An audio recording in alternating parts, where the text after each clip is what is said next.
Kamu telah mati. Pikirkanlah perkara yang di atas, bukan yang di bumi. Sebab kamu telah mati dan hidupmu tersembunyi bersama dengan Kristus di dalam Allah. Kolose 3 ayat 2 dan 3. Apa artinya kamu telah mati dari ayat bacaan ini? Tentu saja ini bukan mati secara fisik, namun ayat yang ditulis oleh Rasul Paulus kepada jemaat di Kolose ini sedang berbicara tentang perubahan cara berpikir, yaitu cara berpikir yang memikirkan perkara di atas, bukan yang di bumi. Lalu apa dan bagaimana cara berpikir di atas, dan apa perbedaan cara berpikir di atas dengan di bumi?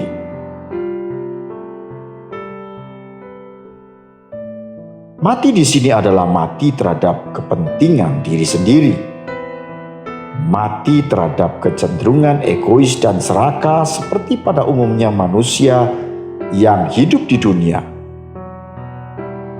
Rasul Paulus menulis secara spesifik kepada jemaat di Kolose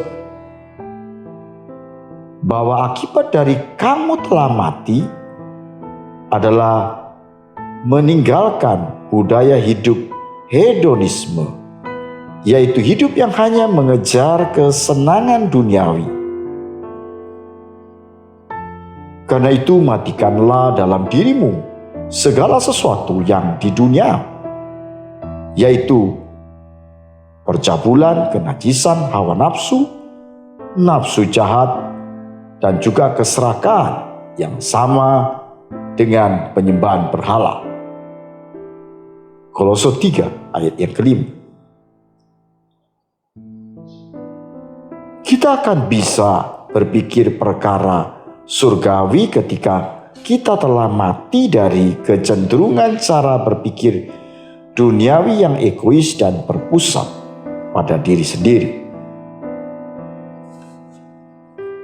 Ada sebuah cerita tentang seorang pemuda kaya yang ingin menikmati hidup dengan berfoya-foya.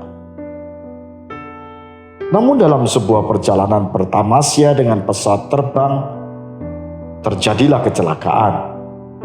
Semua penumpang meninggal dan hanya dialah satu-satunya penumpang yang selamat. Kecelakaan ini berakibat cara berpikirnya berubah. Tiba-tiba ia sadar bahwa hidup ini sangat rapuh. Ia sadar bahwa hidup ini sangat berharga, namun hidup di dunia ini sementara. Sebuah perspektif baru tentang cara hidup yang baru muncul. Ia yang seharusnya mati tetapi hidup, sehingga ia merasa seperti bangkit dari kematian. Kesadarannya berubah sehingga ia tidak lagi berfokus kepada hal-hal duniawi. Ia mulai sadar bahwa hidup di dunia adalah hidup sementara, yang adalah persiapan hidup di surga. Ia mulai menjalankan kehidupan dengan sudut pandang berpikir atau perspektif surga. Perubahan perspektif berpikir ini juga disebut metanoia, yaitu mati terhadap cara berpikir duniawi dan hidup dengan cara berpikir surgawi,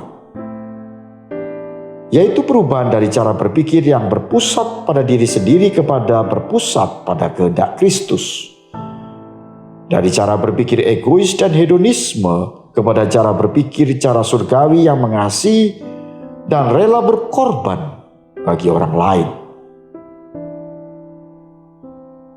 Tentu saja tidak perlu Anda hampir mati atau sakit keras terlebih dulu, baru kemudian terjadi metanoia atau terjadi perspektif berpikir yang baru.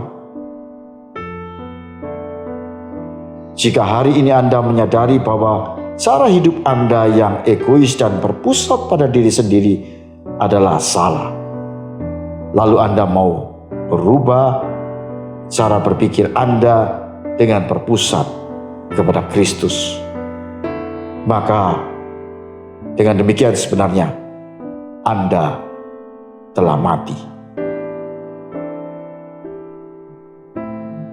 Jadi sekali lagi, kematian yang dimaksud adalah meninggalkan cara berpikir hidup yang berdosa, yang egois, kepada cara berpikir yang baru.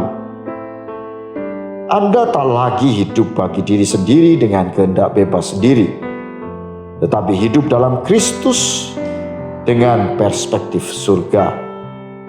Sehingga seluruh hidup Anda tidak lagi dikuasai oleh kehendak yang berpusat pada diri sendiri, tetapi diarahkan di dalam kehendak dan rencana Allah yang sempurna. Anda mengerti?